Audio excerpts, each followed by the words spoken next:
বলেছিলে আমার জন্য লিখবে এমন গান, হবে এক মিষ্টি মধুর প্রেমের উপাখ্যান। শোনো প্রিয় শোনো দিয়ে মন, সেই গানই গাইছি এখন। শোনো প্রিয় শোনো দিয়ে মন, সেই গানই গাইছি এখন। এখনই গানের ভাষায় স্বপ্ন আশা তোমায় শোনাতে চাই।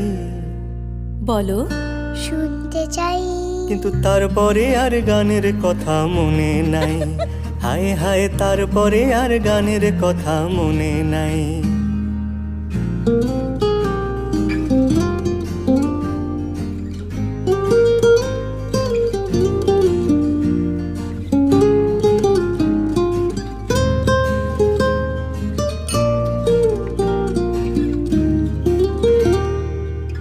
এই যে এই গানটা, তার যেই শেষ প্যারাটা, এই যে এই গানটা,